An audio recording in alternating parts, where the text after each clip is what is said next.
Nous faisons souvent l'expérience de moments qui nous mettent au défi, qui nous invitent à regarder au-delà de la surface et à explorer la profondeur de notre existence.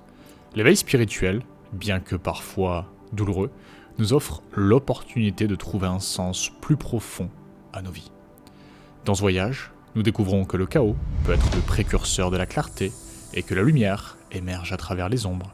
Chaque étape est comme un chapitre dans l'histoire de votre évolution, et bien que chaque chemin soit unique, nous partageons la quête commune de comprendre qui nous sommes vraiment. Dans le voyage de l'éveil spirituel, la première étape qui nous plonge dans le chaos, c'est un tourbillon d'événements inattendus qui secoue notre monde jusqu'à ses fondations, comme si l'univers nous donnait une gifle cosmique en retirant brusquement le tapis sous nos pieds. Cela peut se manifester de différentes manières. Peut-être une relation qui s'effondre, peut-être un accident qui redéfinit votre vie, ou l'apparition de symptômes d'une maladie. Ces événements inattendus sont le catalyseur qui déclenche une rupture interne, un moment de révélation où nous comprenons que notre ego n'a jamais eu le contrôle en premier lieu, simplement une impression. D'autre part, certaines personnes vivent ce que l'on peut seulement décrire comme un éveil spontané, ou plein de grâce, sans tragédie ni agonie, une belle et naturelle réalisation. Michael Singer, le maître spirituel renommé et auteur, est un exemple de ceci. Ayant trouvé l'illumination tout simplement assis dans son salon, la leçon fondamentale ici est qu'il n'est pas nécessaire de souffrir pour croître spirituellement. De plus en plus de personnes vivent des éveils spontanés, indiquant un changement profond dans la conscience humaine collective. Cette tendance encourageante nous dit que la transformation n'a pas besoin de venir à travers la douleur, mais peut arriver aussi naturellement que la lumière du matin. Quel que soit votre chemin vers l'éveil, que ce soit à travers le chaos, que ce soit à travers la grâce, une chose est constante. Le début d'une grande question existentielle. Est-ce là toute l'étendue de la vie ? Quel est mon véritable but ? Ces questions vous éloignent de l'existence superficielle et vous invitent à explorer le sens plus profond de votre vie. Dans ce chapitre, tout est éclairé par une lumière radieuse et chaleureuse. Imaginez un monde où non seulement vous vous sentez vivant, mais un monde où vous vous percevez également comme une partie du cosmos, connecté à tout ce qui nous entoure. Ici, le monde devient une palette de couleurs vibrantes, les arbres murmurent des secrets, les oiseaux chantent vos mélodies préférées et les fleurs semblent éclore juste pour vous. Vous êtes inondé de joie, d'excitation et d'une variété de sentiments positifs que vous n'avez peut-être pas ressentis depuis des années. Pourquoi cette étape semble-t-elle si incroyablement joyeuse ? La réponse est simple. Votre cœur est en train de s'éveiller. Pour beaucoup, c'est la première fois qu'ils s'accordent vraiment avec leur cœur. À mesure qu'il s'éveille, il devient le siège d'émotions, telles que la compassion, la connexion et l'amour enveloppant votre être. Mais le plus fascinant commence ici. À cette étape, vous commencez à vous sentir guidé, comme si une main invisible façonnait votre chemin. Les synchronicités deviennent votre nouvelle norme, vos capacités intuitives s'affinent, résonnant avec des choix et des directions qui s'alignent avec le but de votre âme, le but de votre existence. De plus, à cette étape, des dons spirituels commencent à émerger, des talents que vous n'auriez peut-être jamais su que vous possédiez. Cela pourrait être lié à une capacité soudaine à comprendre profondément les gens ou à découvrir un talent pour guérir les énergies. Il est difficile de ne pas s'attacher à cette étape. Elle se ressent comme une lune de miel perpétuelle avec vous et votre âme. Mais comme toute lune de miel, cette étape a une date d'expiration. Beaucoup font l'erreur de croire qu'ils sont dans un état permanent de bonheur, alors qu'en réalité, ce n'est qu'un beau chapitre dans un voyage multifacette. Ne résistez pas à l'ascendant et au flux de ce voyage. Votre prochaine étape pourrait être la nuit noire de l'âme.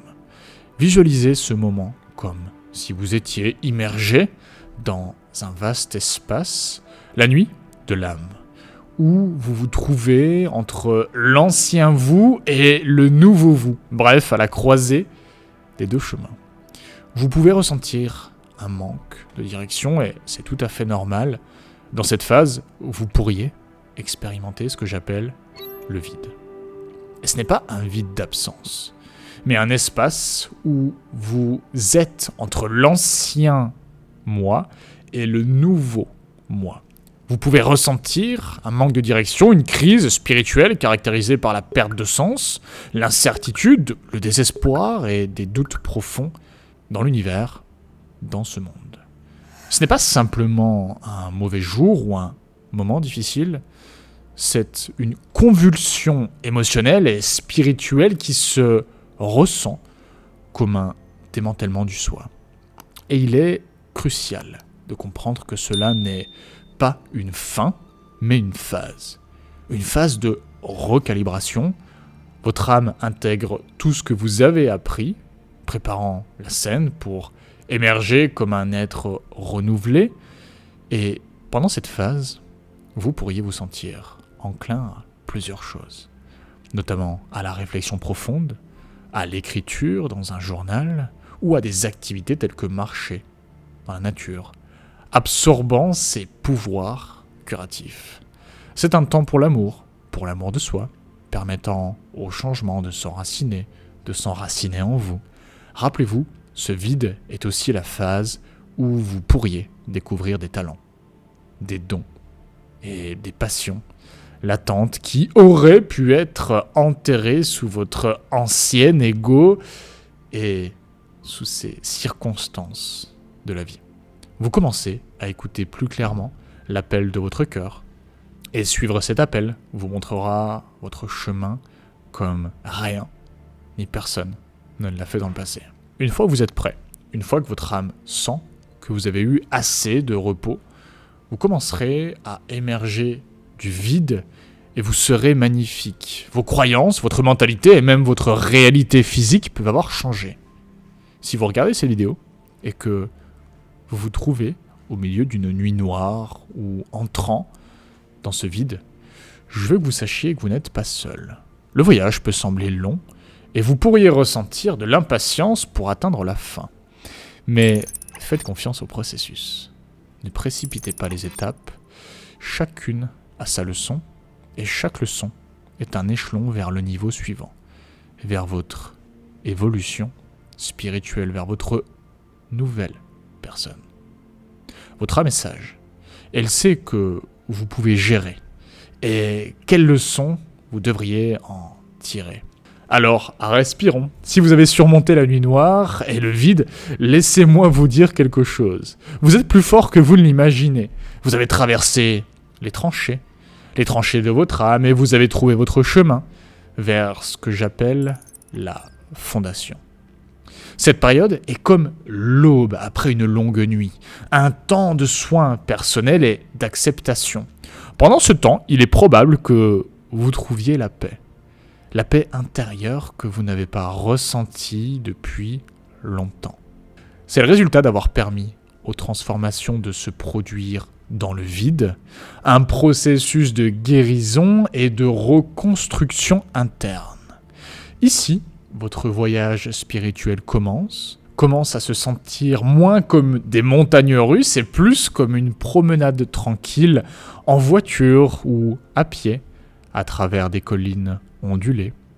Bien que le terrain puisse encore être quelquefois irrégulier, vous avez maintenant un volant solide qu'on appelle votre intuition et des routes fiables, c'est-à-dire votre nouvelle sagesse. Cette période de stabilité spirituelle est comme arriver à une plage tranquille après avoir été secoué par les vents de votre agitation interne. Vous ne luttez plus pour survivre. Vous commencez à construire quelque chose à partir de matériaux bruts que votre âme vous a généreusement offert. Maintenant, vous êtes différent. Vos perspectives ont changé. Vous avez goûté au désespoir. Vous avez goûté à l'espoir, à l'isolement, mais aussi à l'unité. Toutes ces expériences ne sont pas seulement passées par vous. Elles font partie de vous, contribuant à une version plus fortifiée de vous-même. Et à cette étape, les relations prennent souvent de nouvelles textures, de nouvelles dimensions. Vous pouvez raisonner avec une fréquence qui ne correspond peut-être pas à tout le monde dans votre passé. Et c'est bien. Vous ne les laissez pas derrière vous. Vous avancez. Et ceux qui doivent être dans votre vie vous rattraperont.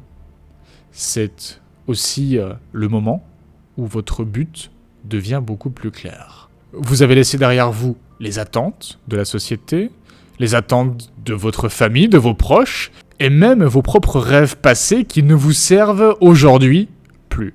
Vous êtes libre de voir ce qui compte réellement pour vous. C'est comme si l'univers dégageait le brouillard et disait « Voici le chemin que tu dois suivre ».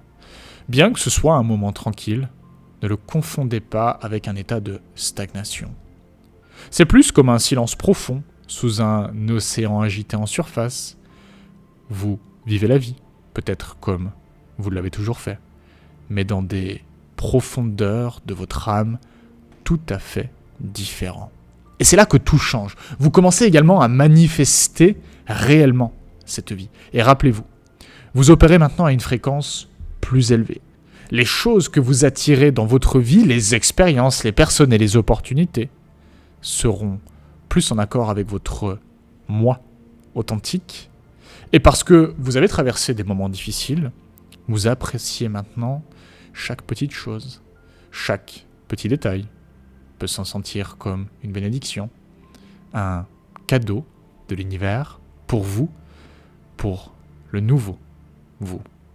En quelque sorte, vous avez obtenu votre diplôme de chaque phase de l'éveil, prêt à affronter le monde avec votre nouvelle sagesse, vos nouvelles armes. Imaginez comme un arbre en croissance, vous avez traversé chaque phase comme un jeune bourgeon qui aspire à atteindre le ciel, mais maintenant vous avez fleuri en une entité complète et une entité en paix.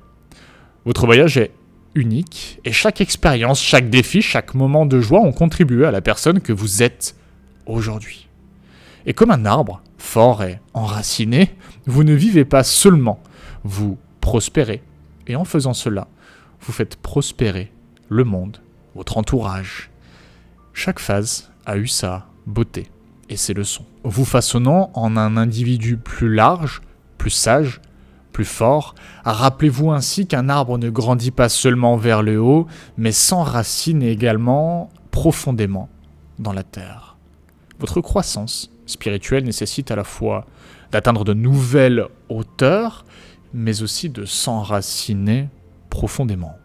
Les deux sont essentiels pour une vie équilibrée, pour une vie satisfaisante. Votre voyage spirituel peut ne pas suivre exactement les étapes que nous avons explorées et discutées jusqu'à présent, parce que en réalité, chacun est différent.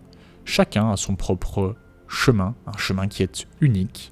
Alors embrassez votre voyage, quelles que soient les étapes dans lesquelles vous vous trouvez.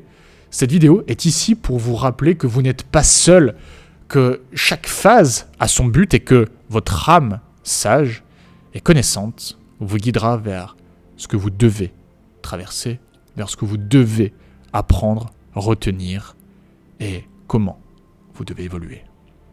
Et si cette vidéo a résonné avec vous, je vous invite à vous abonner pour ne pas manquer les prochaines vidéos, peut-être à la partager à un proche qui vibre et qui est dans son voyage spirituel. Je vous invite à faire un exercice. Prenez 2 minutes, 1 minute pour noter ce que vous avez retenu de cette vidéo et noter en quoi ça vous a aidé dans votre voyage spirituel. Et la 2e minute pour m'indiquer dans les commentaires ce que vous avez retenu de cette vidéo, en quoi ça va vous aider et à quelle étape de votre voyage vous êtes actuellement. Ça peut être quelques mots, ça peut être une phrase, ça peut être un paragraphe. J'ai hâte de vous lire. C'était Robin, spirituellement vôtre.